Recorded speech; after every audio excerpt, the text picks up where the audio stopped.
Aqui em eletroeletrônica, né, eu deixei numa parte que a gente já tinha visto, que é a parte de como é produzida a eletricidade, e a gente comentou, né, de atrito, calor, luz, magnetismo, pressão e reação química. Então, 6 processos de geração de energia elétrica. Ok? Alguém não estava na aula passada, que perdeu esse conteúdo? Claudinei, Marco, Natan, Rafael, Robert. Eu não estava, professor, devido a ter ficado até mais tarde no trabalho. É, então vou recapitular bem brevemente para a gente seguir, tá bom? Lembro, sim, lembro. Tranquilo. Como é produzida a eletricidade? Como assim, como é produzida a eletricidade? Não vem da usina hidrelétrica? Calma, né? A gente vai abordamos o assunto um pouco mais, né, profundo, né? Porque a energia elétrica, o conceito que vimos desde o princípio, é o movimento de elétrons, né? Então, o que que causa esse movimento de elétrons, né? Então, a pergunta não seria como seria produzida a eletricidade, mas o que determina que esses elétrons se movimentem entre os corpos, tá? Então, a gente viu que por atrito é uma maneira, tá? Quando a gente atrita uma régua, né, no cabelo, a gente cria uma força estática. Isso daí também, né, é uma forma de gerar eletricidade, só que uma eletricidade estática, tá? Nós vimos que o próprio calor em certos materiais produz um movimento de elétrons, tá? É um outro fator também. O terceiro, a luz, né? A luz ela é composta por eletromagnetismo e também partículas, né? Então, ela é bem distinta entre, né, os nossos elementos, né? Então, ela consegue também excitar alguns materiais e gerar esse deslocamento de elétrons, né? Por exemplo, aí nós comentamos da tecnologia fotovoltaica. O que é uma tecnologia fotovoltaica? É uma maneira de gerar energia elétrica utilizando, né, essa radiação da luz solar, tá? Que ela emite esse fóton excita o material, tá? O material gera uma corrente elétrica e a gente consegue aproveitar. Problema que a gente já havia discutido. A gente consegue gerar mais facilmente do que armazenar, tá? Por quê? Para armazenar, a gente entra lá no 6, né? Então, do 3 eu pulei lá para o 6. Por que para o 6?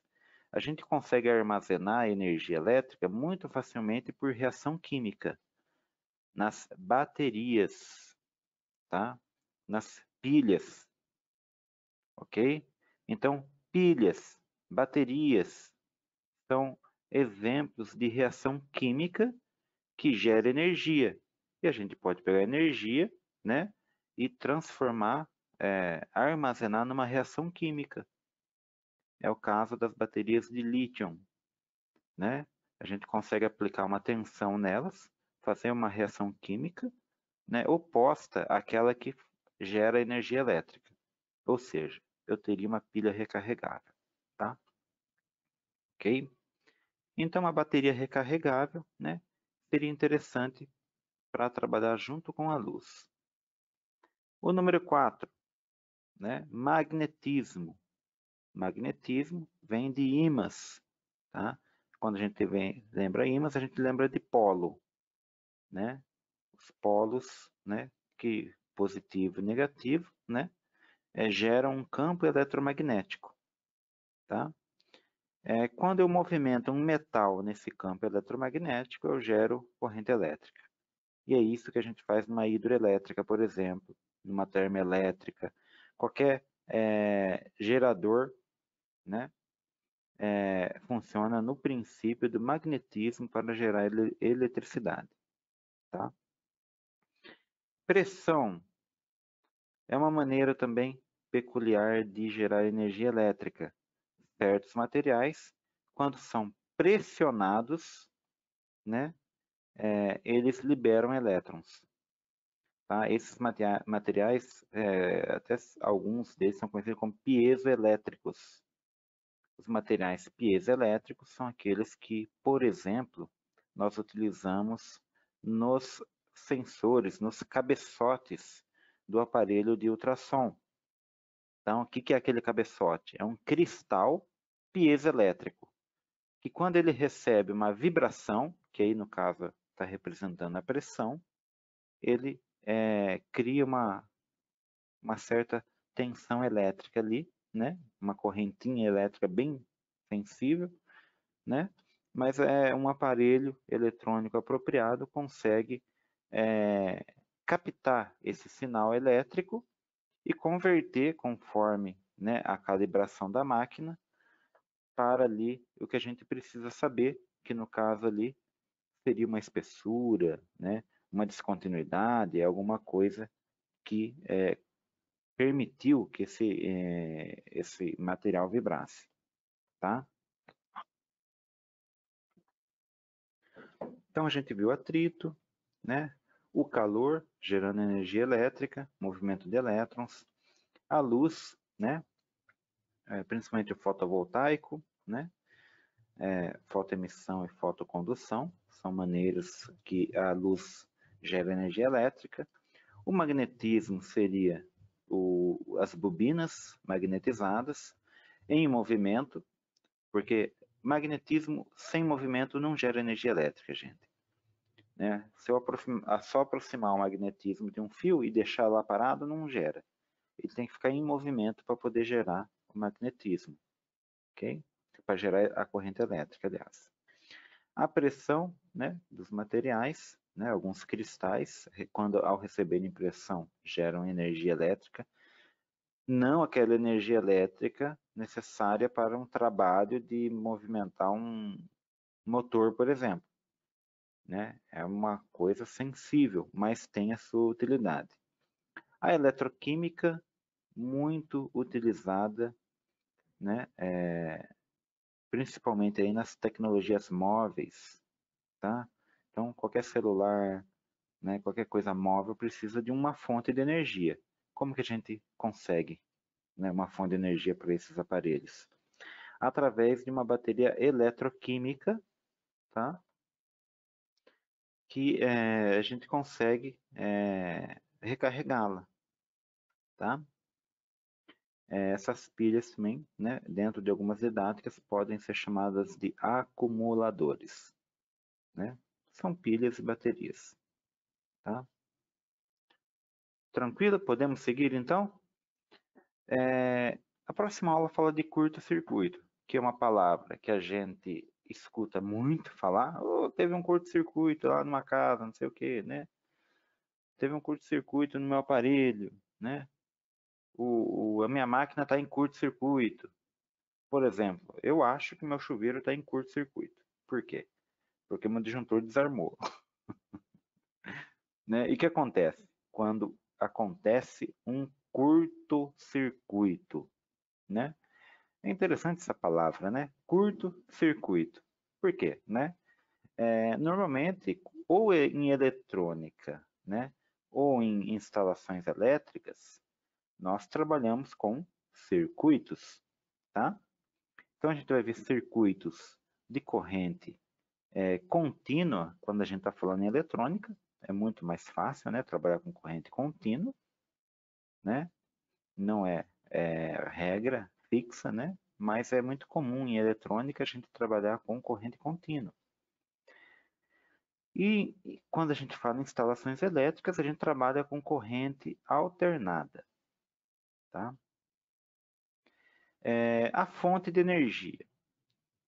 A fonte de energia, no caso aqui, né, a gente pode considerar qualquer uma daquelas lá, né? Mais comum, né? Ser uma fonte, uma bateria, no caso aqui, como a gente está falando de eletrotécnica, né? Imagine que aqui eu tenho uma bateria com dois polos. né? Um negativo e o outro positivo, tá? Ok? E o que acontece com o circuito de uma bateria? Quando eu interligo ele no aparelho, né, tem uma chavezinha aqui, tá? Do aparelho, que ele vai funcionar dentro do aparelho, né? Vamos supor que é um DVD, né? Um DVDzinho, sei lá, né? Um aparelhinho, né? Tem uma luzinha que acende, está num circuito, numa parte do circuito. Tem um motorzinho que aciona alguma coisinha lá, né?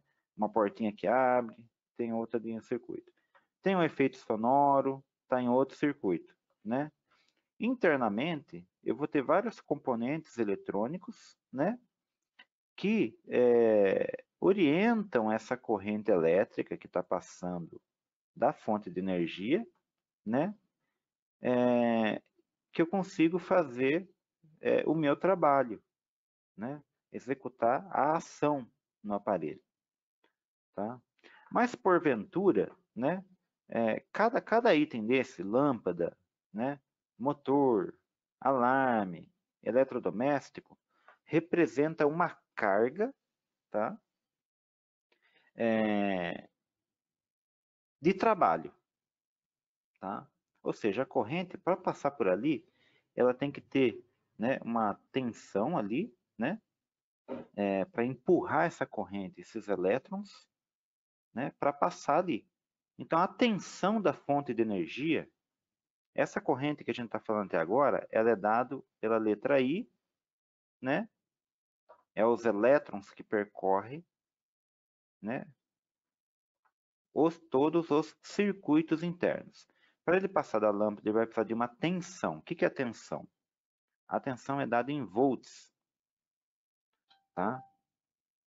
Eu preciso ter uma tensão adequada para que os elétrons consigam atravessar a lâmpada, que é um trabalho que eles vão executar. Então, pode ser que essa lâmpada eu preciso de 5 volts para que esses elétrons passem por ela e acenda, e ela execute a sua atividade. O motor pode ser que eu precise de 12 volts de tensão para que ele funcione. Entendeu? O alarme, eu precisaria, sei lá, de 1 volt. Já acionaria o alarme, tá? Ou seja, cada elemento desse, né, vai ter a sua carga de tensão apropriada. Se eu colocar num circuito de 5 volts uma lâmpada de 50, é claro que ela não vai acender. Entendeu? Não vai acender porque a lâmpada exige um trabalho muito maior. Ela exige, né, que a tensão seja maior, tá? E o que acontece então, né, quando eu tenho um circuito sem nenhuma carga? Quando eu tenho um circuito sem nenhuma carga, tá? É como se fosse uma rodovia sem pedágio. Não tem trabalho para passar. Passa reto. Então, quando acontece um curto-circuito, seja interno, né, ou seja numa residência, o que acontece é que a energia elétrica, a corrente, ela vai circular por um caminho sem nenhuma dificuldade. Você pode pôr quase como zero aí, tá? A carga. Não tem um trabalho para executar, então ela percorre o circuito, né, livremente.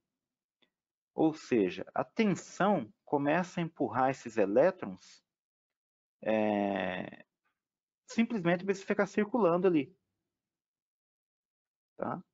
Isso aumenta muito a corrente, porque não vai ter uma queda de tensão no trabalho. Quando eu tenho uma lâmpada, um motor, alguma coisa, eu vou ter uma queda de tensão ali, né? E eu não vou ter essa queda de tensão se o circuito estiver ligado diretamente entre os polos negativo e positivo, tá? Ela vai circular livre, tá? É isso que é um curto-circuito, ou seja, é um caminho, é um atalho que a corrente faz, né? Para concluir, né, o circuito entre o polo negativo e entre o polo positivo, porque é isso que a corrente vai ter que fazer. Tá? Ela vai sair, né, do negativo e vai para o positivo. Né? Os elétrons saem do onde está negativo e tendem a ir para o polo positivo. Tá? Ele não encontra nenhum trabalho a ser executado, né? Eles circulam, né, numa velocidade bem maior, tá? A tensão empurra esses elétrons, né, 100%. Essa corrente, né, ela tem uma tendência de aumentar muito, e é por isso, né, que esse fusível aqui, ó, ou o disjuntor, quando a corrente aumenta muito, né, ele tem a função de desarmar.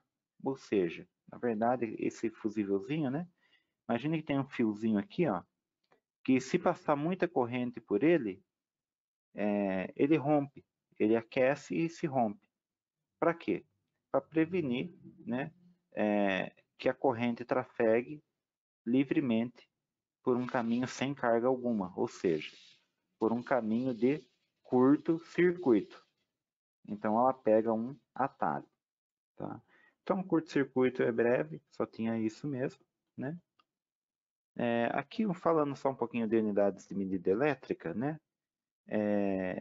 Porque a gente está falando de, né, eletricidade, então como que a gente mede essa eletricidade? Né? Quando a gente está falando de eletricidade, a gente está falando de carga elétrica. Se a gente fala de carga elétrica, a gente está falando de Coulomb. Tá? O Coulomb, ele é dado, né, um Coulomb, né, ele é definido por uma quantidade de elétrons. É claro que eles não foram lá e pegaram, né, não dá para ver elétrons, viu, gente? Nem no microscópio dá para ver. Tá? Eles tentam deduzir, né, por matematicamente. Então, né, pelas relações matemáticas, sabe que um Coulomb, né, 6,28 vezes 10 a 18 elétrons, ou seja, partículas. É muita partícula. Tá? Isso é dentro da teoria. Na prática, nós não utilizamos Coulomb. Pelo menos creio que vai ser raro vocês trabalharem com algum procedimento, tá? Que vocês vão trabalhar em Coulomb. Mas o Coulomb está relacionado com a eletricidade, ok? E a força eletromotriz que faz os componentes, né, funcionarem, tá? Então, um Coulomb, né? Aliás, 1 volt, quando a gente fala em volts, 1 volt, o que é 1 volt? Eu acabei de falar, para movimentar né, um aparelho, um motorzinho lá, precisava de 12 volts. Ou seja, né, se eu for relacionar com o Coulomb, né, eu estou falando que 12 volts é a minha força eletromotriz, né, para movimentar aquele motor, que vai precisar de uma carga de elétrons, de 1 Coulomb, para produzir 1 joule de trabalho. Ok? Então, 1 volts, né, seria 1 Coulomb produzindo 1 joule de trabalho. Tá? Isso dentro dessa teoria, né? Na prática, a gente só tem que saber que, né, a tensão, né, está relacionada com vamos falar, né, genericamente, de uma força que empurra os elétrons para fazer alguma ação no equipamento. Seja uma ação para aquecer, né, para rotacionar, entendeu? Ou para resfriar, se for um refrigerador, sei lá. Tá? Ou para iluminar, se for uma lâmpada. Tá? Então, todo equipamento que usa elétrons, né, produz trabalho. O contrário da corrente do curto-circuito. O curto-circuito, né, é o caso de eu ter nada de trabalho, ou seja, 0 joule. E eu tenho uma voltagem, né, induzindo uma corrente elétrica altíssima. Ok? Deixa eu ver aqui, só um minutinho. Para concluir, né, isso com a tensão elétrica. Então, 1 volts, né, é 1 coulomb produzindo 1 joule de trabalho. E 1 ampere, portanto, é 1 coulomb por segundo. Tá? A amperagem, né, ou corrente elétrica, que é o correto, né, é quando 1 coulomb passa em 1 segundo. Tá? Ou seja, 6,28 vezes 10 elevado a 18 elétrons passaram na fiação em 1 segundo. Quanto que eu tive? Tive 1 elétron. Aliás, desculpa, tive 1 ampere. Tá? Ok? Então, isso daí é uma relação de carga elétrica com o que a gente vai abordar. Basicamente, a gente vai abordar simplesmente volts e amperes e resistência. Tá? O Coulomb, né, o Coulomb, no caso aqui, né, é o princípio da carga elétrica. Né? Ele é muito utilizado quando a gente está fazendo avaliações de sistemas estáticos, alguma coisa assim. Tá bom? Acho que não vale a pena você se fixar muito nesses detalhes por enquanto. Pode ser que tenha um exercício ou outro, né? Mas o importante é a gente saber certinho o que é tensão, corrente e resistência. Beleza? Beleza, aqui a gente entra nos efeitos produzidos pela eletricidade, tá?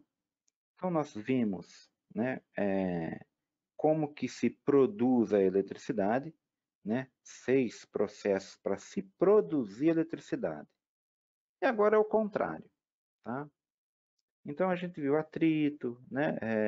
A luz, a pressão, várias maneiras de se associar à criação de eletricidade. O contrário é a gente pegar a eletricidade e transformar em alguma coisa. Tá? Por exemplo, né? Produzindo uma reação química pela eletricidade. Tá? Se vocês vão tentar relacionar com alguns fatos, né, que às vezes pode ser conhecido, que vocês lembrem, já viram falar que não sei aonde, na Bahia, não sei aonde, criaram um carro movido a água? Já viram? Alguém Sim, lembra de já uma ouvi falar. reportagem desse tipo? Já. Eu vi isso aí outro dia. Olha só o princípio, gente. O princípio do carro movido a água é o seguinte. Se a gente dá um choque na água, entre aspas, a grosso modo, tá? A gente circula uma corrente elétrica na água, a gente cria um processo que chama eletrólise, tá? A gente consegue separar o hidrogênio, porque a água é H2O, certo? A gente consegue separar o hidrogênio que está na água. E o hidrogênio, ele é combustível. E também tem o oxigênio, que é combustível. Tá? Então, poderia, né, se os nossos, né, empresários quisessem investir no motor, no carro a água, faz tempo que existe esse conhecimento. Isso aqui é antigo, viu, gente? Eletrólise é uma coisa antiga. Tá? Poderia ser feito, mas muita reportagem dessas é fake, viu? É tudo mentira, tá? Mas existe princípio lógico na situação, tá? Então, a eletrólise, você quebra as partículas de água, tá? E cria gases. Esses gases podem ser utilizados como combustível. Tá bom? É uma primeiro exemplo do uso da eletricidade, né? E um efeito que ela gera. Ou seja, o primeiro efeito que a gente viu, a eletricidade pode gerar uma reação química. Ok? E isso ioniza a água também. Tá? Segundo, tá? A eletricidade, né, ela pode produzir pressão. É o contrário, a gente viu que pressão gera eletricidade, mas a eletricidade também gera pressão. E aonde que a gente verifica isso? Nos alto-falantes. Tá? Então também vem de um sensor piezoelétrico, tá? Quando estimulado, ele vibra e você consegue gerar ondas sonoras. Então, lembra quando a gente fala em pressão aqui, gente? Tanto na geração de energia elétrica e agora ao contrário, quando a eletricidade gera pressão, está relacionado a ondas mecânicas, tá? As ondas mecânicas, né, têm uma característica de vibração, que é um tipo de pressão, tá? Então, a eletricidade pode gerar pressão e a gente domina um pouquinho também da técnica faz um bom tempo, né? De transformar a eletricidade em som. É por isso que nasceu a telefonia também, ok? Vitrola, lembra lá, né? Também é um caso ali, né? Transformar ali, usar um cristalzinho piezoelétrico, né? Um disco de vinil, né? Codificado ali nas saliências, né? Ele recebe, a agulha recebe as vibrações e transforma em som, tá? É o princípio também, né? Dos discos fonográficos, tá? Alguém tem vinil ainda? De vez em quando alguém tem aí. Ah, meu pai junta muito isso. É, tem Aí junta. aparelho novo, até que é retrô, né? Tem uns aparelhos que é novo, retrô. Terceiro item, né? Pela eletricidade a gente pode gerar calor. Lembra que a gente falou que o calor aplicado em certos materiais gera eletricidade, né? Por outro lado, a eletricidade gera calor e isso a gente bem sabe, né? E aproveitando adequadamente, né? A gente pode utilizar a eletricidade em certos materiais, que a gente chama de resistência, né? E eles liberam calor, né? Então, torradeira, ferro elétrico de passar roupa, né? Fornos e fogão elétrico, uma cafeteira elétrica, né? Tem várias maneiras aí de se gerar calor pela eletricidade, tá? Ok? Aí é tranquilo. Nosso chuveiro é um exemplo disso, né? Aquelas lâmpadas antigas, né? Elas tinham dois princípios, né? Eu usava o quarto que a gente vai comentar aqui, produção de luz pela eletricidade, mas também produzia muito calor, né? Então, se a gente gera calor pela eletricidade, uma coisa útil também é usar a eletricidade para produzir luz. O primeiro princípio para se transformar energia elétrica em luz foi usar certos materiais que, quando percorrido por uma corrente elétrica, eles liberam luz, né? Por exemplo, o tungstênio, né? O filamento dele, né? Quando percorrido por uma corrente, ele se aquece a certo ponto, que também emite luz. Ele aquece e emite luz. E isso dava uma potência muito grande. Ou seja, eu tinha uma lâmpada de 100 watts, 150 watts, 200 watts, né? Que era um desperdício de energia, porque eu queria só luz, mas ele também gerava calor e eu precisava fornecer energia para ambos, né? Porque senão não ia ter a luz. Sistemas modernos. O sistema fluorescente, tá? As lâmpadas fluorescentes, elas funcionam da seguinte maneira. Elas não geram tanto calor, tá? Porque ela não precisa passar por um filamento. É um gás ionizado dentro da lâmpada. Aliás, né, um dos gases lá, um dos elementos que tem lá é o fósforo e o mercúrio, tá? O mercúrio evapora e consegue conduzir por dentro do tubo, né, a corrente elétrica. Não é o mercúrio que ilumina, é o fósforo que se torna, né, fluorescente. Por isso que a lâmpada chama fluorescente, tá? E tem alguns outros elementos, mas esse é o básico, tá? Mais um princípio de transformar energia elétrica em luz. Certos materiais, né, aliás, diodos, né? Ao serem percorridos por corrente elétrica, eles emitem luz. Então, tem diodos emissores de luz. A sigla LED, né? Diodos emissores de luz, né? Então, a gente consegue ter hoje essa tecnologia bem fácil também, né? Só percorrer uma corrente bem levinha nesses elementos, eles já iluminam. E é uma tecnologia, né? Esse material, né? Também é feito do silício. Nosso país tem muito também, né? Pena que vai tudo para o exterior. A gente compra tudo, né?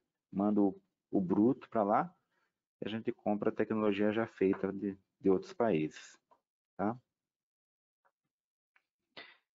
Então, eletroluminescência, fosforescência, né? Fluorescência, são exemplos de a gente usar a eletricidade para produzir luz. Por outro lado, né? Se o magnetismo gera eletricidade, a eletricidade também gera magnetismo. Tá? É um caso ilustrado aqui, por exemplo, né? De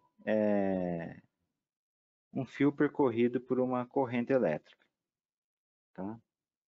E a gente tem componentes eletrônicos também, né? Bobinas, que alimentadas por uma corrente elétrica, ela magnetiza. Tá? No caso dos motores, por exemplo. Tá? A gente usa a eletricidade para magnetizar as bobinas internas de um motor, né? E aí criar um movimento. Mas primeiro a gente teve que magnetizar. E o que a gente usou para magnetizar? A eletricidade. Tá? E o interessante do motor é que é o mesmo princípio de um gerador. Tá? Um motor e um gerador é muito parecido. Os dois têm bobinas, né? A diferença é o seguinte, que no motor eu uso a eletricidade para gerar energia de movimento, gera o magnetismo em cada bobina, e o magnetismo vai gerar, girar o eixo. Tá? No gerador, eu uso uma outra força qualquer, né? Seja o vapor, seja, né, a força hidráulica da água. Eu rotaciono o eixo, eu giro o eixo, né, vai girar as bobinas magnéticas, né, e vai gerar energia elétrica. É o movimento contrário, tá? É o contrário de um motor. Algum comentário, pessoal? Entenderam aqui as utilidades básicas da eletricidade? Tranquilo? Então vamos seguindo. Tem os exercícios, né? Que vocês ficam à vontade aí para fazer. E depois a gente entra numa parte interessante aqui, tá? Primeira lei de Ohm, né? Então, o que a lei de Ohm relaciona, né, é a corrente elétrica, a tensão e a resistência. Essa resistência representa uma carga, tá? Que pode ser um aparelho elétrico ligado ali na força, uma lâmpada, né? Um equipamento qualquer. Ou seja, não é um curto-circuito, tá? Então, esse George Simon Ohm, né? Ele fez várias experiências comparativas para chegar nessa fórmula, tá? Então ele foi, né, comparando, né, a tensão, a corrente, né, e chegou numas fórmulas, né? Cada material ele viu que tinha uma certa proporcionalidade, e essa proporcionalidade, né, era a própria resistência do material. Ela só mudava se mudasse o material. Tá? Então, toda vez que ele media uma tensão e media uma corrente, depois mudava a tensão e medir de novo a corrente, dava a mesma constante, né? Então, o que ele fez aqui? Tá vendo aqui, ó? No primeiro caso, ele mediu um valor de tensão e outro de corrente. Beleza, deu um valor R. Aí, beleza, ele foi para um segundo caso. Mediu de novo a tensão, mediu de novo a corrente. Outra tensão e outra corrente.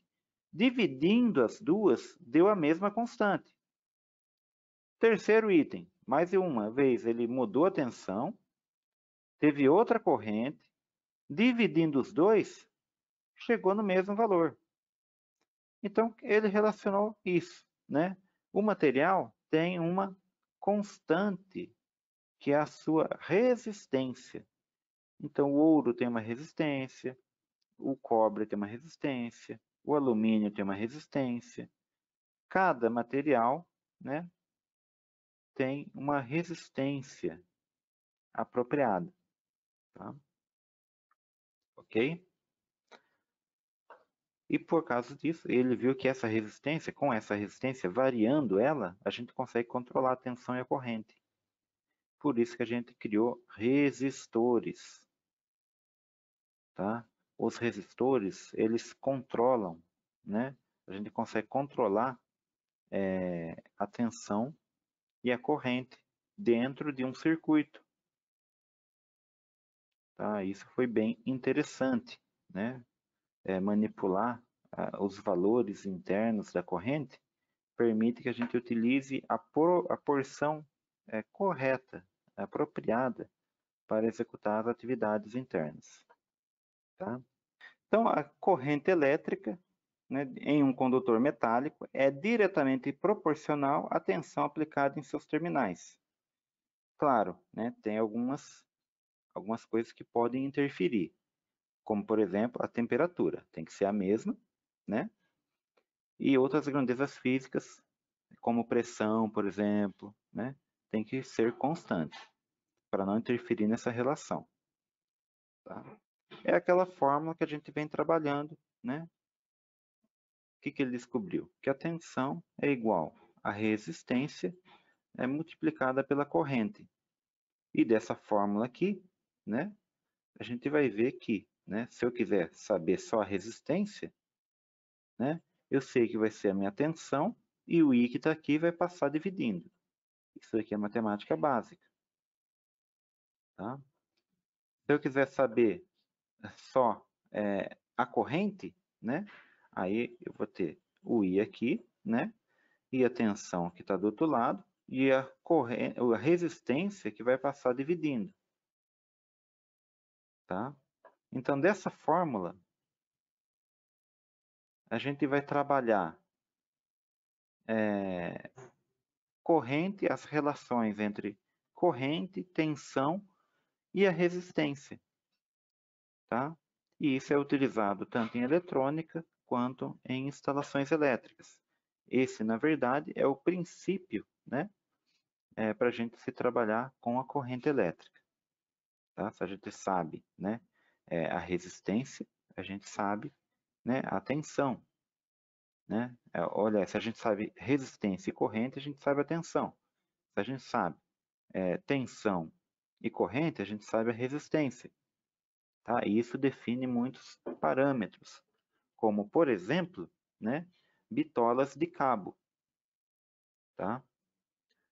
Por que eu tenho que pôr um disjuntor de 10 amperes, né, mais aproximadamente, num fio de 1,5 milímetro? Tá? Porque, né, eu tenho que controlar a quantidade de corrente. Aliás, eu tenho que controlar a tensão também, né? Eu já sei a tensão qual que é. A tensão vai ser 127, tá? Volts. Aí eu estou colocando um disjuntor de 10 amperes. Isso quer dizer para mim, entendeu? Que a resistência do meu fio, né, pode ser determinada. Ela é determinada pela minha tensão e pela minha corrente. Como que eu vou determinar? Tensão dividido por corrente me dá a resistência do meu fio, por exemplo. Tá? A grosso modo, viu, gente? Tem os parâmetros, né, de porcentagem que a gente trabalha, né, de segurança, tá? De segurança. Mas a princípio, né, é assim que a gente trabalha para definir, né? Então eu não posso, num fio de 1,5, ter ultrapassar a resistência dele. Eu não posso colocar um disjuntor de 100 ampere aqui. Entendeu? Porque ele vai ficar livre para percorrer corrente até 100 ampere, né? Ele teria que ter uma resistência muito maior, tá bom?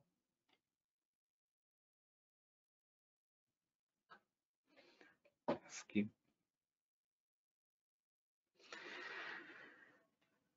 Esse formulário aqui é interessante, né? Dá para ser utilizado de várias formas, né? Deixa eu pegar aqui. Então temos aqui, ó, o I desse lado, que é a corrente. Aqui já está juntando o P de potência elétrica, né? O R de resistência, né? E o V de tensão, tá? No caso do V, né, de tensão, dependendo da didática que você estuda, né? Às vezes você pesquisa em vários materiais, ele pode vir, né, simbolizado pela letra E ou pela letra U. É a mesma coisa, só muda a identificação. Isso não acontece com o P, com o I, com o R. A resistência é sempre R, a corrente é sempre I e a potência é sempre P. Só a tensão, né, que às vezes, dependendo da didática, ela pode vir representada pela letra E, pela letra V ou pela letra U. Tá? Cada um deles a gente vai ter 3 fórmulas que derivam. Tá? Então eu posso ter a fórmula que relaciona a potência com a tensão e com a corrente, né, que é o PVI, ou PUI, né, se eu usar o U no lugar. Eu posso, se eu não tiver a tensão, eu posso relacionar potência com resistência e com corrente elétrica, só que é I ao quadrado, né? Se eu não tiver a resistência e nem a corrente, eu posso, né? Aliás, se eu não tiver a tensão, a resistência e a corrente mesmo.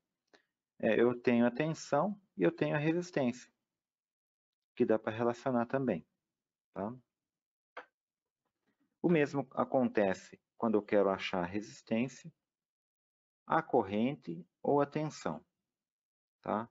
Então aqui é um conjunto, né, de 12 fórmulas que uma deriva da outra, utilizando apenas 4 grandezas, tá? Eu estou usando somente 4 grandezas: potência elétrica, tensão elétrica, corrente elétrica e resistência elétrica.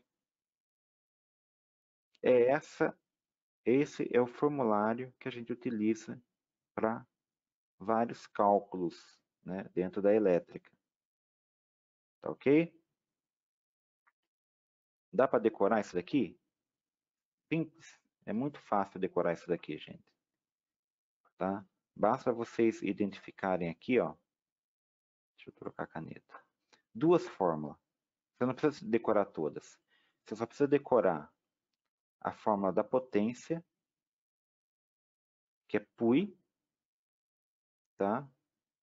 E a fórmula da tensão, que é VRI, ou URI. Então, PUI, VRI, PUI, VRI. Decorou essas 2 fórmulas aqui, o resto é tudo derivado delas, matematicamente. Ou seja, né, eu estou multiplicando aqui no PUI o U vezes o I. As outras fórmulas é eu manipular isso. Põe o I para lá, né? Põe o U para lá, vira outra fórmula. Entendeu? E aqui eu posso pôr o RI também, porque fica mais fácil. Eu posso pegar U não é igual a RI, então eu substituo. Por exemplo, eu tenho o PUI. Tá? Isso aqui é matemática básica. Tá? Eu sei que o meu U vale RI, então eu troco. no lugar do U, eu coloco RI. Só que já tinha outro I, né? Tem um RI aqui e sobrou outro I lá, que já tinha na fórmula. Por isso que eu tenho a fórmula P, né, igual a resistência e I ao quadrado. Entendeu? Porque esse I multiplica esse I, né? Eu tenho I ao quadrado. Tá? Então, dessas duas fórmulas derivam todas essas fórmulas aqui. Basta trabalhar elas matematicamente. Perceberam? Complicado essa parte aqui ou não? O que vocês acham?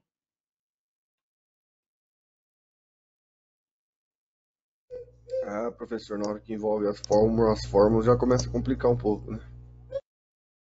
É? Tá. Vamos trabalhar um pouquinho com elas a partir, né? Ou dessa aula, da próxima aula, a gente já vai começar a pegar algumas continhas, tá? Para a gente já ir acostumando a trabalhar com essas formas. Por quê? A gente usa essas formas aqui em eletrônica e também em instalações elétricas, tá? Ok? Aqui está falando um pouquinho desse experimento, né, da primeira lei de Ohm, mas é aquilo que expliquei já, tá? Quando a gente trabalha, né, com materiais, né, varia a resistência, ok?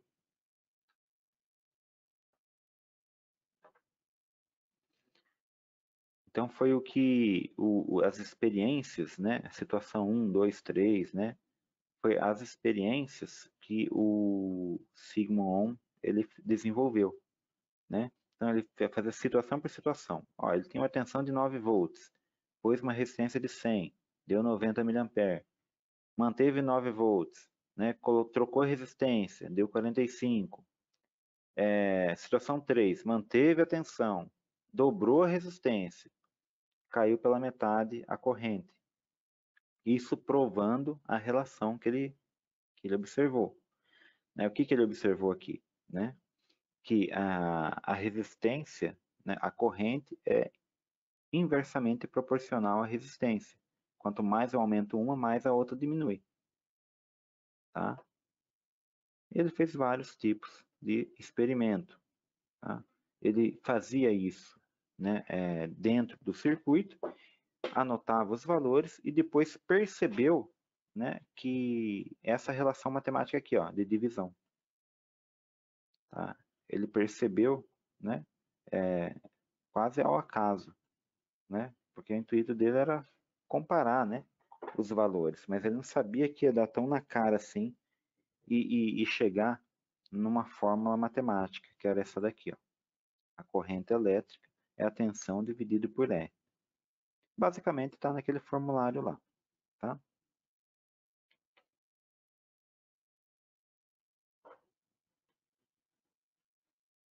Então, ele definiu, né? Olha só que dificuldade, né? Que a intensidade da corrente elétrica em um circuito é diretamente proporcional à tensão aplicada e inversamente proporcional à sua resistência. Tá?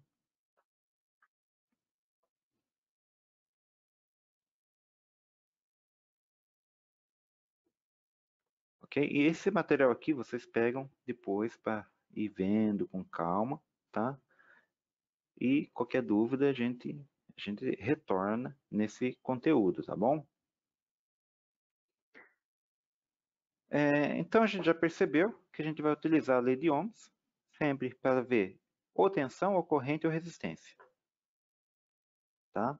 E a gente vai, aqui está trazendo uma fórmula que é ao contrário do que eu estava falando, né? I igual a V dividido por R, mas é a mesma, viu gente?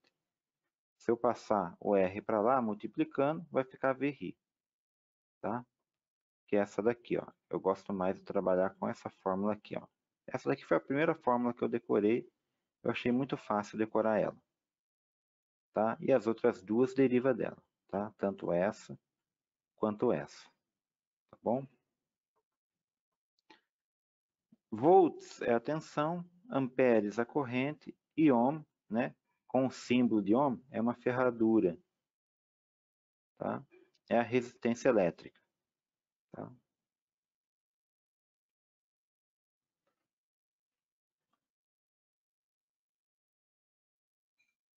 Vamos ver alguns exemplos aqui então, gente. Vou pegar aqui, deixa eu encaixar aqui na tela.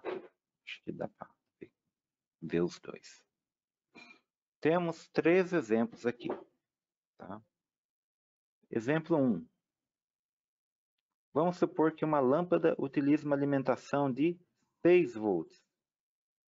Então tem aqui, ó. Se eu estou falando que a alimentação da lâmpada é 6 volts, a gente já imagina que ela está ligada numa bateria, né?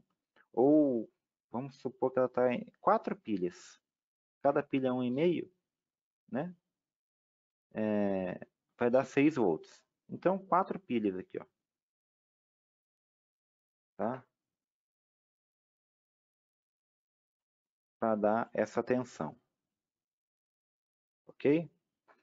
Aí eu sei que ela tem 120 ohms, tá? De resistência. Tá? Aí eu pergunto, qual o valor da corrente, né, que passa pela lâmpada quando ligada? Por que quando ligada? Se eu perguntasse qual a corrente que passa quando a lâmpada está desligada, qual que seria, gente? Quem arrisca chutar aí? Qual que é o valor da corrente quando a lâmpada está desligada? Não tem corrente, gente. Está desligada a lâmpada. Tá? Ó, vamos lá, hein, gente. Olha, então, eu pergunto qual é a corrente, né? Olha, eu vou fazer uma pegadinha depois na prova, viu? Só porque por causa disso, né? Vou pôr essa pergunta. Vou dar alimentação em 6 volts, vou dar 120 de resistência e vou perguntar qual o valor da corrente quando a lâmpada está desligada, tá? Se vocês responder que é diferente de zero, mas vamos lá. Então, vocês entenderam, né? Que para mim ter uma corrente, eu preciso ter um circuito, tá? Sem interrupção, tá? Entre 2 polos, tá? Entre 2 partes. Por isso que a gente trabalha aí, né? Na nossa casa, tem que ter no mínimo uma fase e um neutro. Por quê? Né? A fase representa uma parte negativa e o neutro, né? Vai funcionar como uma parte positiva para a corrente ter um retorno, senão não tem como passar corrente. Se tiver rompido o fio aqui, ó, né, não passa corrente, tá? Então, o que a gente fez aqui? A gente usou a relação, uma das relações, já que eu estou procurando a corrente, eu fui direto na fórmula da corrente, que é a tensão dividido pela resistência, 6 dividido por 120, né? A gente pode confirmar aqui na calculadora. Ó, 6 dividido por 120, 0,05 amperes. Podemos trabalhar com os conceitos de múltiplos e submúltiplos, relembrando metrologia, né? Ou seja, eu tenho o princípio de medição. Amperes, né? É como eu vou medir a minha grandeza. E eu posso transformar em múltiplos e submúltiplos. Ou seja, né, um submúltiplo de ampere é o miliampere. O que é o miliampere, gente? Eu vou recordar um pouquinho aqui da matemática que a gente vê em metrologia, né? 0,05 multiplicado por 10 elevado a menos 3, tá? Potência de base 10. Esse 10 elevado a menos 3, tá? E tudo isso em amperes, tá? Esse 10 elevado a menos 3 equivale a mili. A gente troca o número, né? Por uma letra minúscula m, de miliampere. tá? Só que a gente tem que fazer a conversão aqui, né? A gente tem que fazer a conversão. Então, como que a gente faz? Se está menos 3, a gente vai andar com a vírgula 3 casinhas. Uma, duas, opa, não tem mais uma aqui, eu vou ter que acrescentar um zero. 3. Tá? A vírgula ficou aqui, ó, depois desse zero acrescentado. Ou seja, eu vou ter 50 miliamperes. Tá? Então, a conversão aqui, né, de 0,05 ampere para 50 miliampere é uma diferença de 3 casas decimais. Tá? É bom fazer essa comparação aqui, tá bom? Só para recordar aí um pouquinho, né, da matemática aplicada aqui. O segundo exemplo, então. Tranquilo aqui no primeiro exemplo? Alguma dúvida, pessoal? Entenderam por que deu 0,05 ampere ou 50 miliampere? É uma formulinha bem básica. Alguém tem alguma dúvida ainda? Vamos seguindo então, hein? Número 2. Vamos supor também que o motor de um carrinho de autorama atinge a rotação máxima ao receber 9 volts da fonte de alimentação. Aí, no caso, já é uma bateria, né, de 9 volts. Nessa situação, a corrente, né, 230, cuidado com as anotações, é miliampere. Miliampere. Eu vou fazer o caso contrário, pessoal. Eu vou transformar miliampere para ampere. Tá? Então, ó, 230 miliampere, eu vou ter que andar com a vírgula ao contrário para transformar em ampere. Tá? Então, a vírgula estava aqui. Imaginariamente, ela fica no final do número, certo? Se eu andar 3 casas, ó, 1, 2, 3, ela vai vir aqui antes do 2. Então, eu vou ter que acrescentar um zero. Tá? E o último zero eu não vou precisar pôr, né? Então, fica só 0,23. Tá? Então, já estou relembrando aqui a parte de conversão. Tá? Porque é importante para resolver alguns exercícios. Beleza? Então, 0,23 ampere, né? É o que eu vou utilizar na minha fórmula. Tá? Não posso usar direto o miliampere, senão vai dar erro. Tá? A fórmula que eu estou usando é da resistência. Ok? E eu sei que a resistência é a tensão dividida pela corrente. A tensão eu tenho que é 9, a corrente é 0,23, então eu tenho uma resistência interna nessa situação de 39,1 ohms. Tá? Utilizando outra fórmula aqui. Tranquilo? Um outro exemplo. Tá? Um chuveiro, né? Tem aqui 120. Aqui não estou vendo, não sei se é ohms. Eu acho que é resistência aqui, viu, gente? Esse quadradinho aqui deve ser ohms. Tá?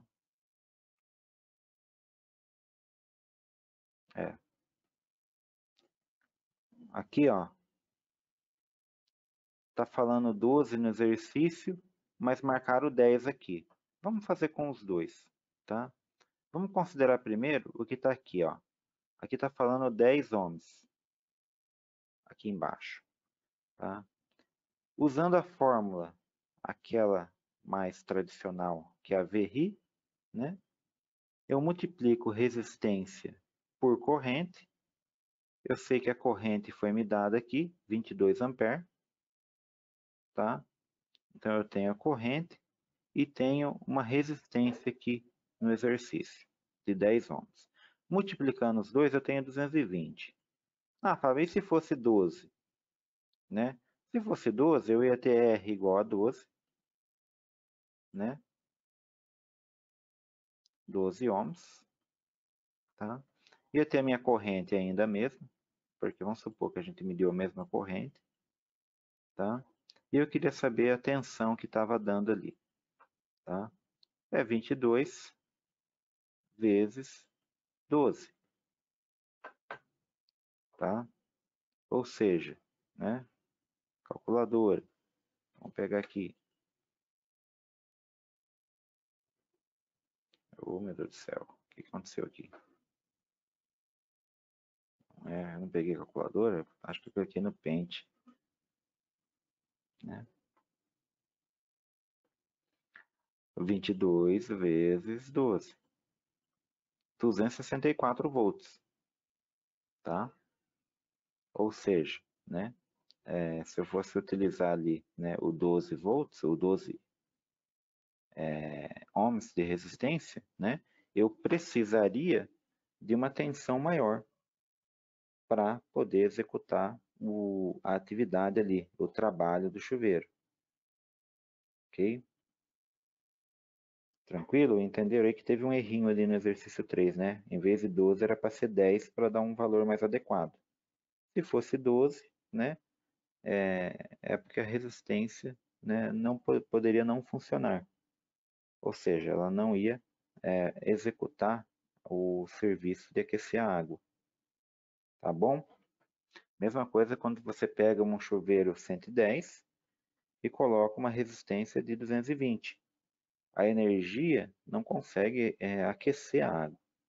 Por quê? Porque você precisaria de mais tensão para gerar uma corrente maior e passar ali pelo seu chuveiro. Tá bom?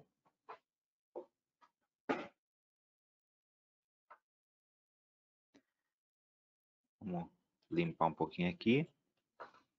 Desses 3 exercícios, pessoal, alguma dúvida?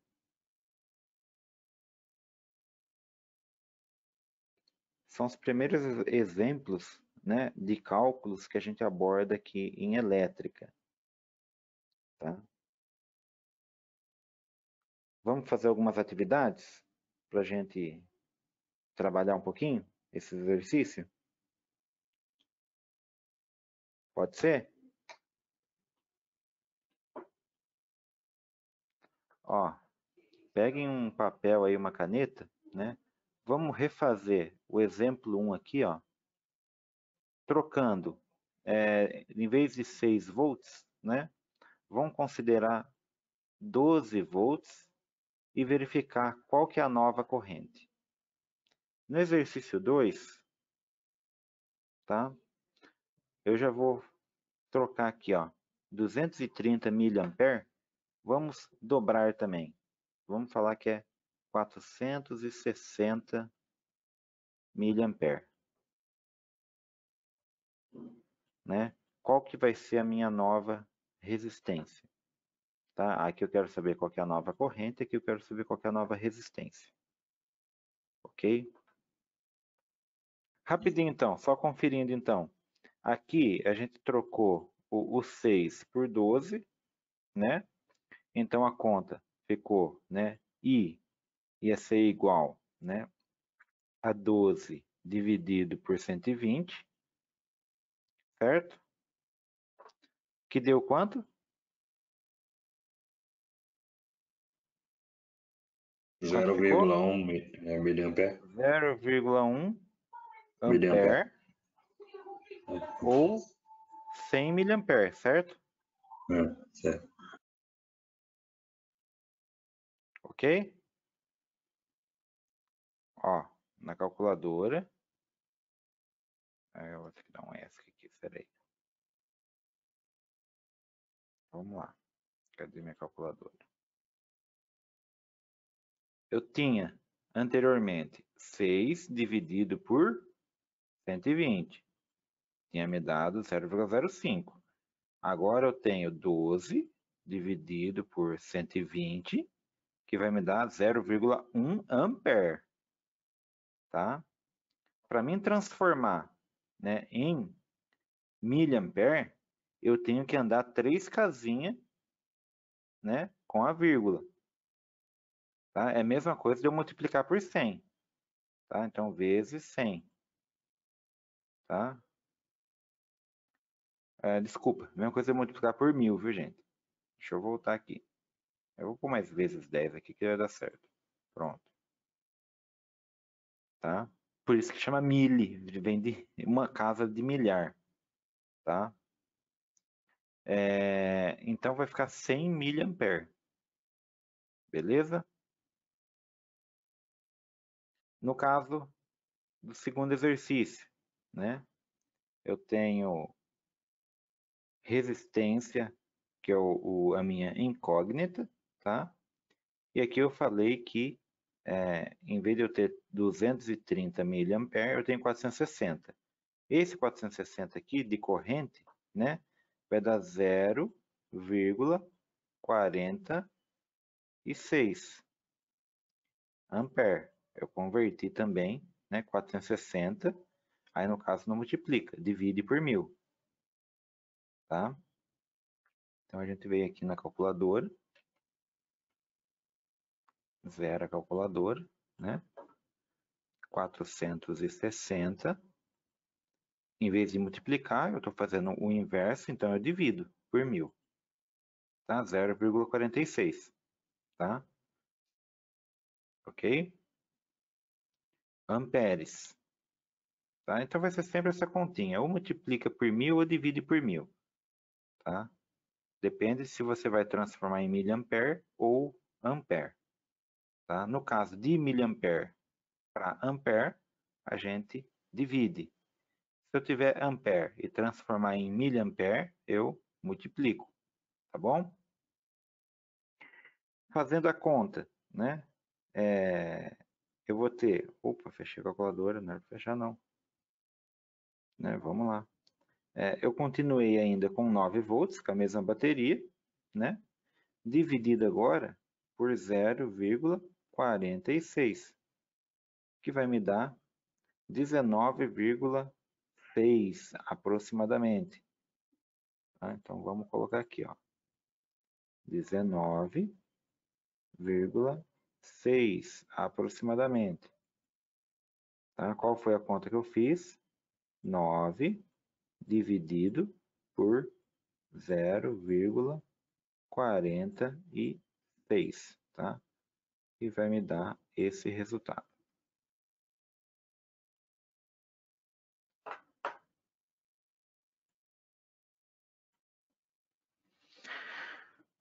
Tranquilo, né, pessoal? Todo mundo chegou nesse resultado, então? Tranquilo. Tranquilo, então. Então, por hoje, acho que continha deu para a gente fazer uma introdução, tá? Vamos pegar um pouquinho da disciplina de instalações elétricas para a gente recapitular hoje também. Tudo bem? Deixa eu só fechar aqui, então. Então, só para a gente dar sequência nas duas disciplinas, como a gente vinha já fazendo, né? Vamos entrar aqui em instalações elétricas, tá? E deixa eu só recapitular com vocês essa parte de fornecimento de energia elétrica, que fala de entrada, ramal de ligação, quadro de medição. Eu não tinha comentado com vocês, certo?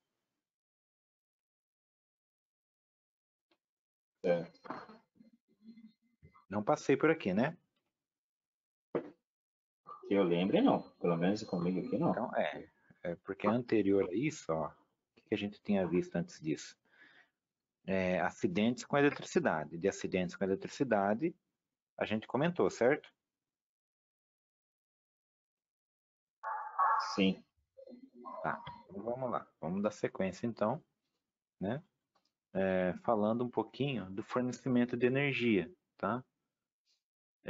Então, são assuntos que um se encaixa no outro, né? A gente tem que, para fazer, né? A gente viu ali, calcula a resistência, calcula a potência, né? A tensão, corrente. Essa energia tem que chegar na nossa casa de alguma maneira. Para isso existe um padrão, tá? Existe um padrão de acordo com a concessionária da sua região aí. Tá? Então eu peguei alguns exemplos aqui só para a gente ilustrar, tá? o nosso próprio padrão aqui está sendo substituído, né? Se vocês perceberem, eu não sei né, na cidade de cada um, né? Mas, por exemplo, aqui em Araraquara, o cabeamento está sendo trocado, tá? O princípio é o mesmo, tá? Tem que chegar ali fase, neutro, né? 2 fases, um neutro. Porém, em vez do cabo ser separado, né? Em três linhas, eles estão colocando um cabo trançado, né? Trançado não, enrolado, né? Parece uma coisa única. Aí você vai ver, nesse mesmo chicote, né? Já tem fase, neutro e outra fase, né? Ou seja, já alimenta 220, 127 num único volume de cabo, numa única linha, né? Eu achei interessante, né? Que o cabo já vem isolado, né? Por que os cabos eram separados, pessoal? Os cabos eram separados por causa que eles não tinham isolamento. Tanto é que era um perigo, né? Por exemplo, o molecada que solta pipa, né? Naquela fiação, sem isolamento lá, se a linha da pipa, né, tocar 2 fios, ele pode fechar um curto ali, entendeu? Depende se estiver chovendo, se estiver molhado, depende de algumas condições ali, né? E agora não, agora esse volume numa única linha, né? Que eu já tinha visto em outros locais, né? Está sendo aplicado aqui na cidade também de Araraquara. Tá? É interessante. Alguns bairros novos aqui eu já tinha visto que fizeram nesse novo padrão, tá? E esse padrão, né? Novo padrão tem que ser reconhecido, né? Aqui no caso aqui quem implanta é a CPFL, né?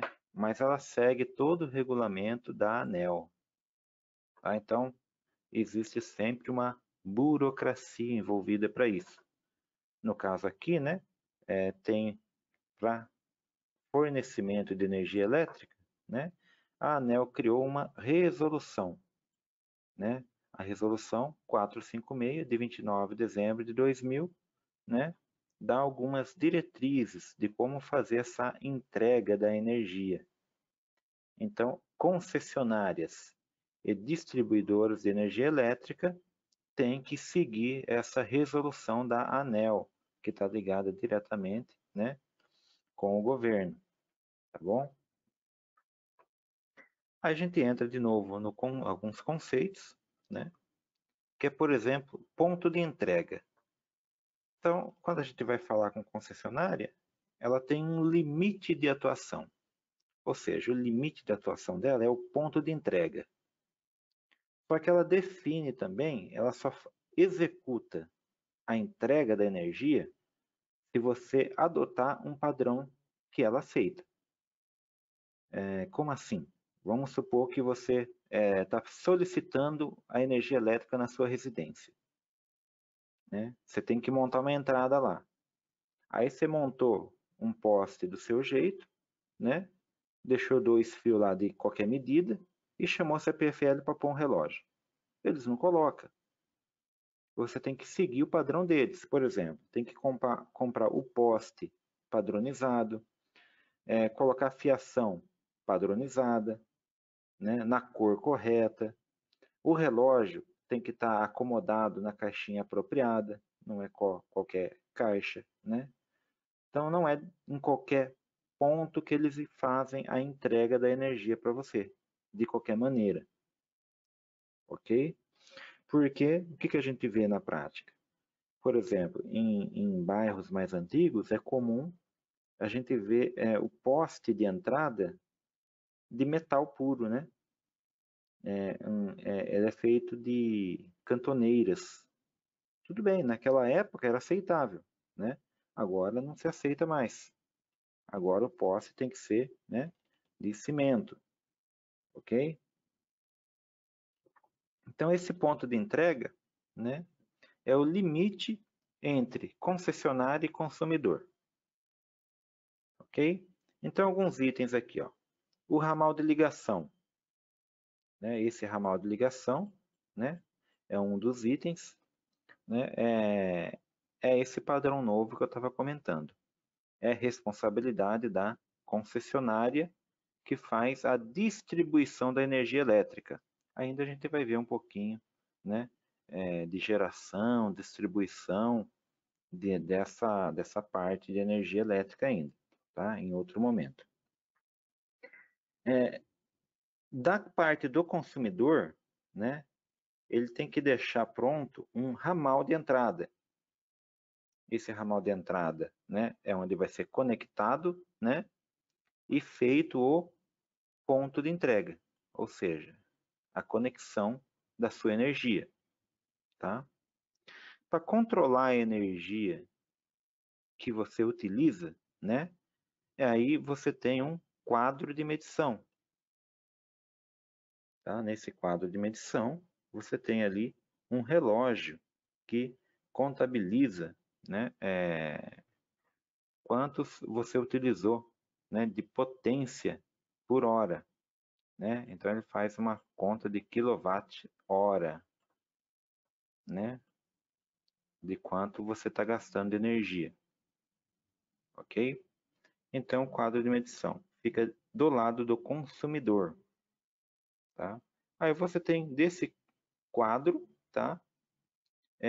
Você tem o ponto de entrada para sua residência, tá? Então, o quadro aqui seria o 4 e o ponto de residência aqui seria um quinto elemento nesse circuito, tá? E tem que chegar no seu quadro de distribuição, que é o sexto. Pessoal, o que acontece muito é que, né, residências antigas não seguem esse padrão, ou seja, muitas residências não têm um quadro de distribuição. E esse ponto de entrada aqui, ó, é feito aqui em cima, aéreo. Aqui está um ponto de entrada subterrâneo. Imagina esse ponto de entrada aéreo, né, já alimentando diretamente por cima do telhado, né? Ou seja, a energia vem, desce no quadro, depois sobe de novo e vai para alimentar a residência. O único controle que você tem é o controle do quadro, que tem um disjuntor aqui por padrão. Tá? Então, aqui vai ter o relógio de medição e vai ter aqui, ó, um disjuntor. Tá? Que normalmente ali, né, você encontra um disjuntor ali alto, né, de 60 amperes, por exemplo, né? Basicamente isso, tá? O que acontece? Você puxou um fio aqui, né, que certamente ele faz parte de uma linha principal e que realmente aguenta uma amperagem dessa, uma corrente de 60 amperes, tá? Mas lá dentro da sua casa, quando você for puxar para as tomadas, né, para a iluminação, né, puxar todas a alimentação, você vai pôr fio de 1,5. Vamos supor que você pôs fio de 1,5 ali, tá? Se tiver alguma coisa errada, se você alimentar um chuveiro com fio de 1,5, tá? O que acontece é que esse disjuntor de 60 amperes, ele não vai desarmar. O seu fio vai começar a esquentar, porque ele não aguenta 60 amperes. Um fio de 1,5, né? Aguenta 15 amperes tranquilo até. Tá? A gente sempre coloca um disjuntor menor, de 10 amperes, né? Por quê? Para não perder energia com aquecimento. Você paga. A energia de aquecimento é paga, é quilowatt-hora, é potência que você está gastando. Então, toda vez que você vê um fio aquecendo, você pode ter certeza que esse aquecimento está gerando o aumento da sua conta de energia elétrica. E esse aquecimento poderia ser evitado você colocando o disjuntor adequado para a fiação. Por exemplo, a fiação de 1,5, né, é 10 amperes. Tá? Então, o que eu quero trazer de consciência para vocês? Vocês vão trabalhar, não tem como, a gente vive em circuitos elétricos, seja em casa, ou seja numa empresa, numa indústria, né? A relação entre a fiação, tá? e a corrente que passa nela. Não é qualquer fio que a gente vai instalar qualquer máquina. É isso que eu quero dizer. Tá? Se eu sei que aquela máquina tem uma potência alta, vamos supor lá, é uma máquina de 1.200 watts de potência. Tá? Se ela tem 1.200 watts de potência, tá? Eu estou falando que P é igual a 1.200. Tá? Vamos supor que eu conheça a tensão. Eu conheço a potência da máquina e eu conheço a tensão que eu vou ligar ela. Se eu conheço a tensão que eu vou ligar ela no 220. Tá? Eu consigo calcular a corrente. Por quê? Porque eu sei uma formulinha básica, que é aquela PUI. Né? O que eu quero achar? Eu quero achar o I, que representa a corrente. Então eu vou isolar. Né? Eu vou deixar o I aqui, ó, desse lado, né? Ele estava aqui. E lá junto com o P, eu vou passar a tensão. Se ela está multiplicando, ela passa dividindo. Então agora eu já consigo calcular o I. É a minha potência de 1.200, tá? Dividido pela minha tensão de 220. Se eu fizer essa conta, eu vou ter a minha corrente que vai passar pelo fio. Tá? Então o que vai passar pelo fio? Olha só. Pelo fio vai passar basicamente aqui. Deixa eu pôr num cantinho mais limpo aqui da tela. Verá aqui 1.200 dividido por 200. Opa, desculpa. É 1.200 dividido por 220. Né? Pois não, acho que eu coloquei errado. Espera aí. 1.200 watts dividido por 220 igual. É isso mesmo. Deu uma corrente baixa, viu, gente? 5,4. Tá? 5,4 por quê? Porque está em 220. Né? Aí que vem aquela história, né? Nossa, 220 gasta menos. Não é que gasta menos, tá? É que ele tem uma tendência de diminuir a corrente. Então, aqui, ó, deu um valor de meu I 5,45. O que? Amperes. Sempre que eu falo de corrente é amperes, tá? Ok? Mas e se fosse então 1.200 numa tensão de 127? Tá? Como que ficaria aqui a minha corrente? Tá? Aí eu vejo já, né? 1.200, deixa eu colocar aqui para cima, né? 1.200 dividido por 127 igual 9,4. Né? Dá 9,45 também. Tá? 9,45. O que? Amperes. Então, qual que é a diferença de eu ligar um aparelho de 1.200 watts numa tensão de 220 e um aparelho de 1.200 watts numa tensão 127 ou 110, né? O que muda é a corrente. Tá? A corrente elétrica em 220 é menor, tá? Porque a tensão é maior. Tá? Então a corrente acaba diminuindo. Tá? Por isso que um chuveiro 220, né, ele aceita fio até de 4 milímetros. Né? Normalmente se coloca 6, mas 4 milímetros ele era tranquilo. Tá? Já num chuveiro de 127 não. Né? Pode pôr 6 milímetros, 10, né? Por quê? Porque a corrente elétrica vai ser maior. Já vimos, né, sem querer aí, já vimos mais uma aplicação de uma das fórmulas que a gente estava falando, tá? Foi só para ilustrar aí, né? A gente nem ia entrar nesse contexto de conta, mas já aproveitei que a gente veio lá da eletrônica, né, com alguns cálculos, né?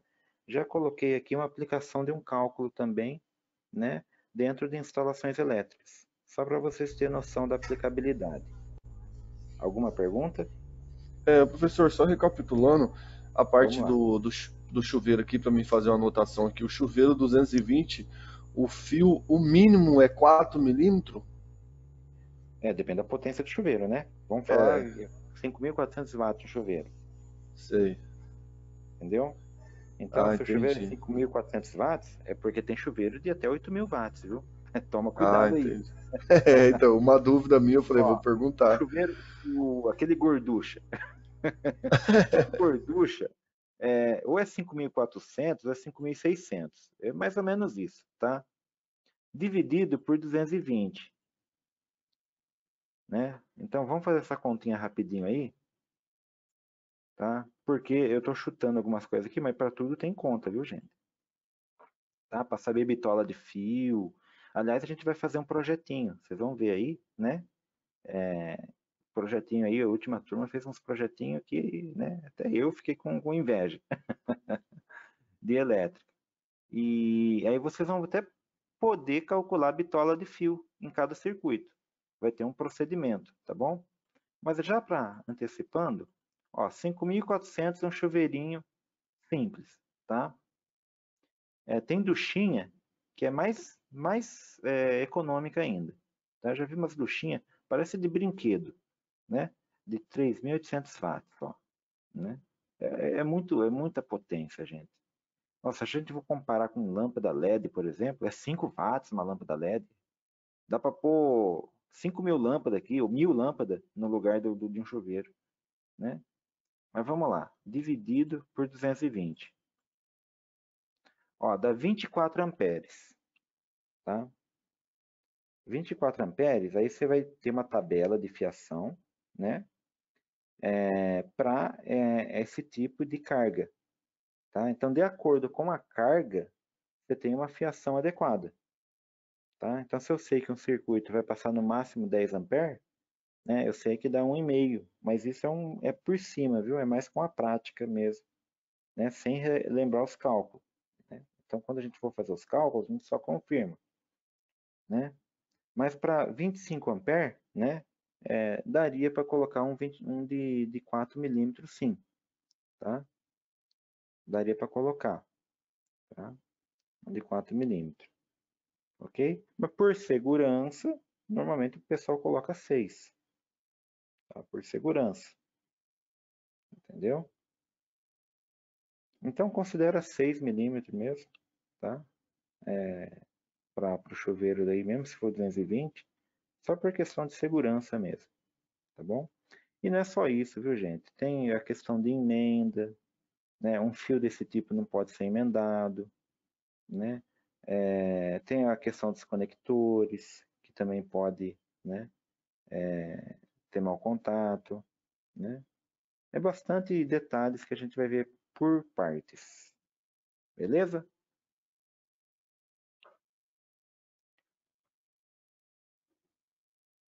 Tranquilo? Respondido, mais ou menos? Beleza, professor, já tirou minha dúvida aqui já, obrigado.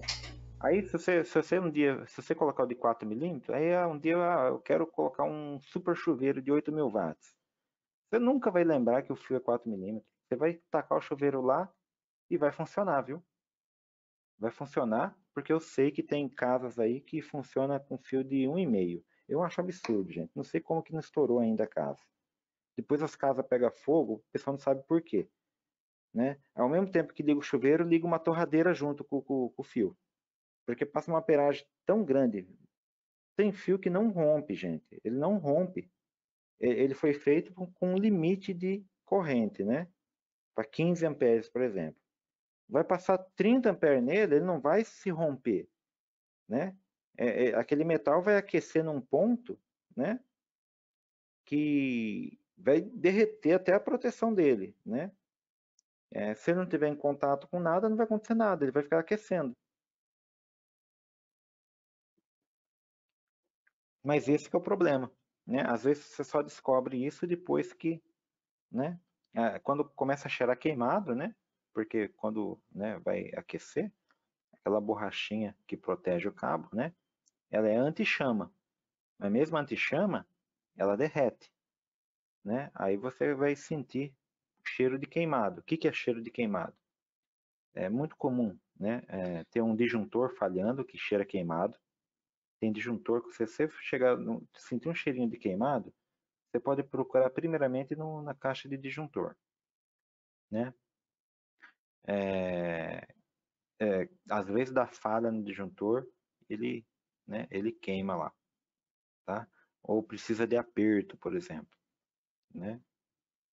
No disjuntor. Tá, mas são tudo coisas de aulas futuras, tá bom?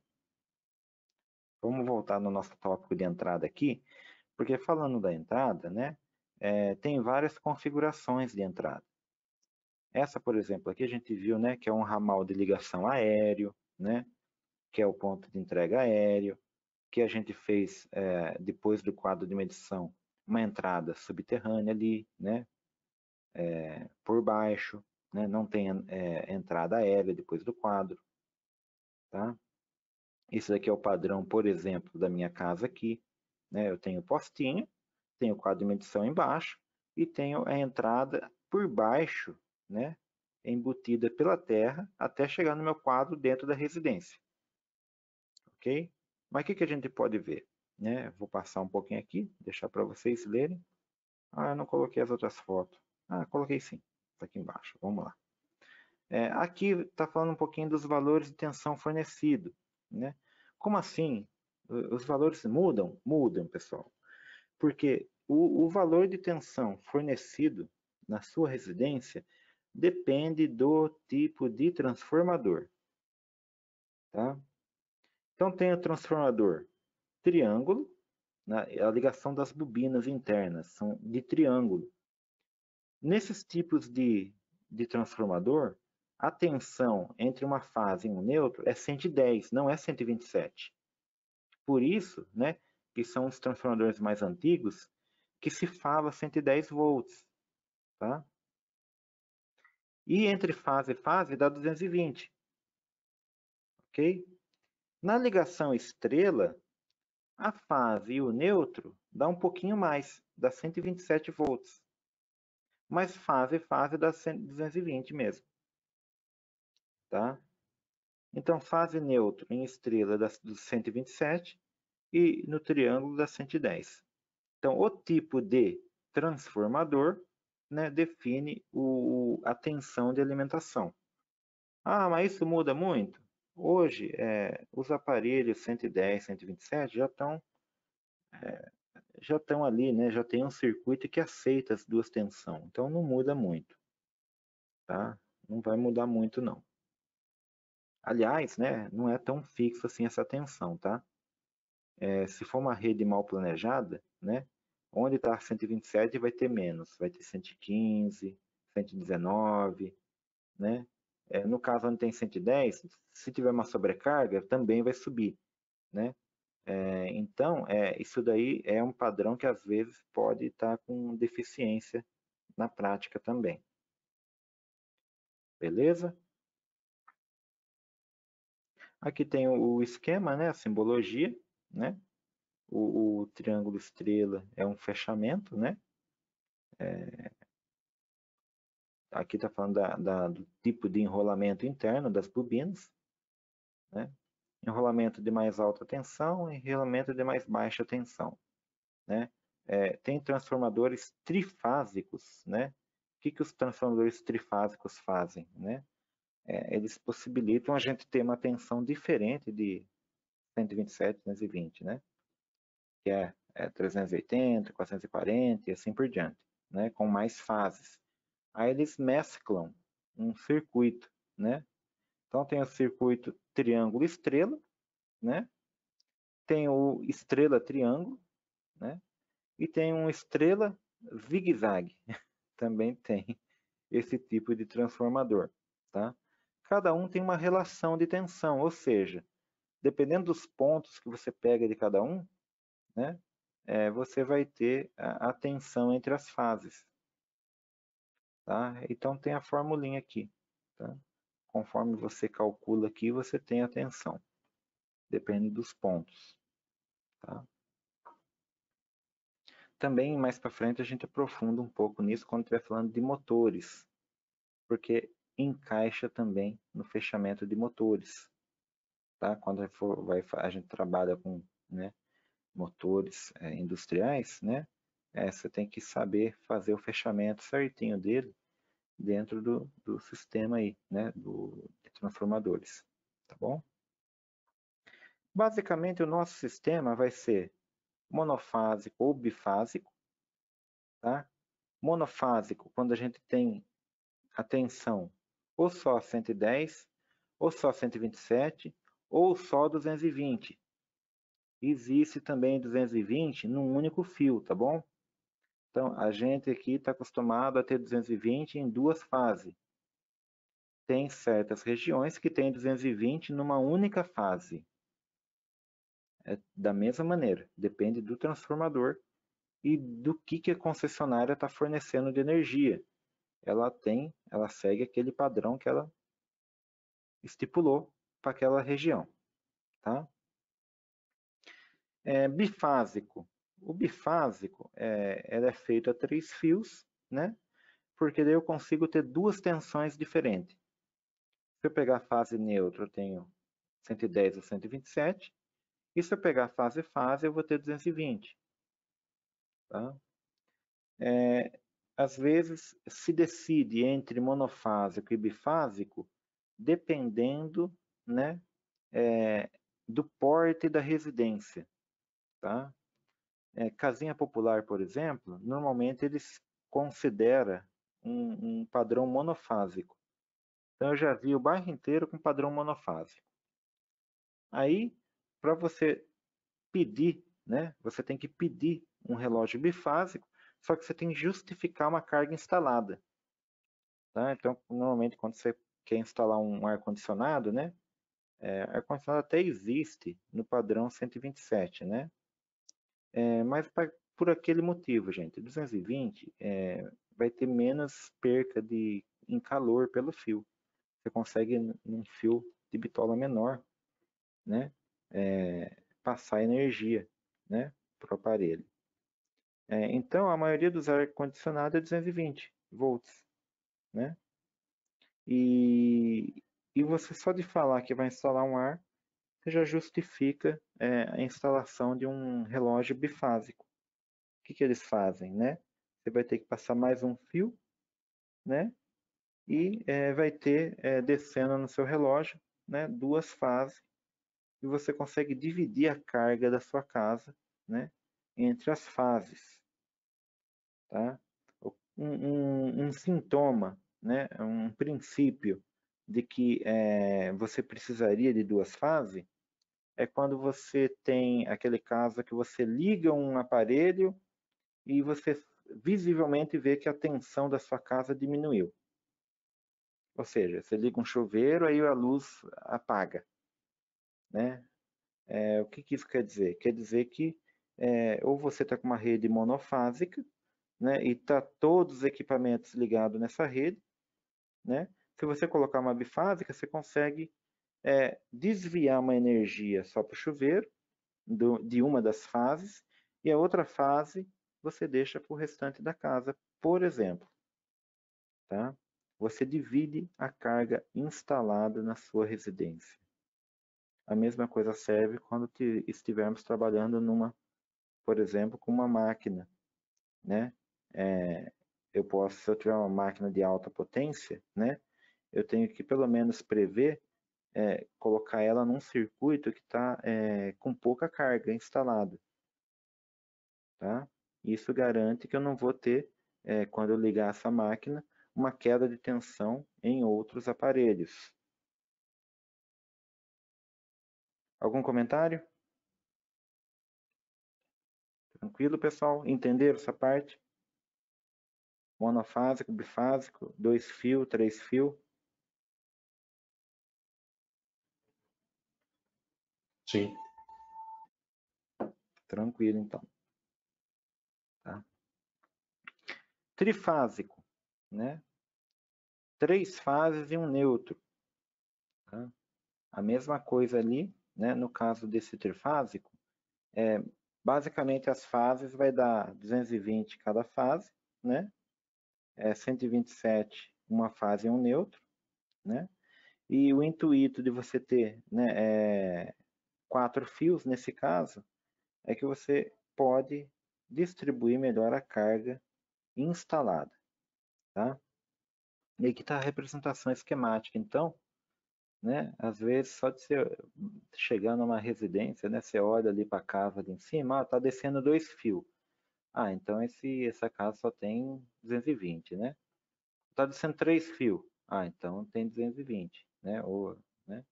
Então teve um rapaz, né? Amigo meu aqui, né? Ele queria instalar um ar-condicionado, né? Ele até um dia que eu tava lá começou a conversar, eu quero instalar um ar-condicionado aí, mas acho que eu vou ter que trocar o relógio. Eu falei, deixa ele lá ver, né? Aí fui lá na frente da casa dele, né? Primeiro olhei para cima e vi 3 fios, né? Falei, acho que aqui tem 220. Olha, na casa dele não tem nenhuma tomada 220, né? Por isso que ele não sabia. Aí eu dei uma abridinha no relógio, né? Eu vi que descia lá embaixo 2 disjuntor, né? 2 disjuntor, porque é um para cada fase. Falei, ó, sua casa tem 220. Mesmo assim, né? É igual aquele caso, né? Santo de casa não faz milagre, né? Ele ficou meio desconfiado ainda. Não tem nenhuma tomada 220 em casa? Como é que tem 220 na minha casa? E morava lá já há anos, era uma casa antiga. Eu até fiquei admirado, né? Porque casa antiga normalmente, né? Não tem um padrão elétrico muito, né, evoluído. E lá nele tem quadro interno, tem disjuntor, aqueles antigos DIN, né? Tudo padronizado, né? Um para o chuveiro, um para as tomadas, um para as lâmpadas, né? E tudo monofásico os disjuntor. Por quê? O cara fez a casa e dividiu as cargas. Ele só usou as 2 fases para dividir as cargas, né? Então, né, eu falei para ele e realmente o rapaz foi instalar o chuveiro, né? O chuveiro não, o ar-condicionado, né? Ele pegou uma fase de cada, né? E alimentou o disjuntor, alimentou o ar-condicionado e colocou um disjuntor externo, uma caixinha externa, com um disjuntor apropriado também, né? Bem, só para ilustrar aqui, tá? Alguém tem algum comentário sobre fornecimento de energia? Alguém já parou para ver o relógio de casa, como que é, o padrão? Tá? Então aqui a gente vê um pouquinho dos padrões de entrada, né? Só quero fechar rapidinho isso daqui, para a gente fechar padrão de entrada hoje, tá? Então, o que vai mudar um pouquinho no padrão de entrada, né? Pode mudar o ramal externo, que é o da concessionária, e o ramal interno. Como assim, né? O ramal externo, né, é o que é responsabilidade, né, pública, né, da concessionária. Ele pode vir pelo postinho, por cima, né, entrar pelo postinho e você entrar para a sua residência por baixo, né, de forma subterrânea, tá? Porém, por exemplo, tem certos condomínios que não tem poste. A gente assiste alguns vídeos americanos que você não vê poste. Onde que está a entrada? A entrada, o ramal de entrada é subterrâneo. Tá? E chega no seu relógio, no seu medidor, por baixo também. Tá? Ou seja, fica embutido, né? Por baixo, em galerias, alguma tubulação. Tá? Porque em condomínio tem e no nosso dia a dia não tem. Por exemplo, quem é de Araraquara aqui vai ver que lá que rua que é aquela do paralelepípedo ali, né, onde tem a calçada de pedra, que tem umas árvores grandes ali, né, Aquela região ali, ela foi tombada, né? E foi restaurada ali, né? Não pode ter aquelas pedras, né? A calçada ali tem fósseis, né? Preservados na pedra. Eles embutiram a energia, né? Dessa maneira, tá? Para não ter que cortar as árvores, né? Que estava atrapalhando a iluminação e tudo mais, né? Ou a fiação também, né? E nos condomínios para ficar visível assim, né? Um ambiente mais agradável. Mas é um sistema mais caro de manutenção, tá? É por isso que se utiliza muito o sistema aéreo, né? Porque é um sistema rápido de implantar, né?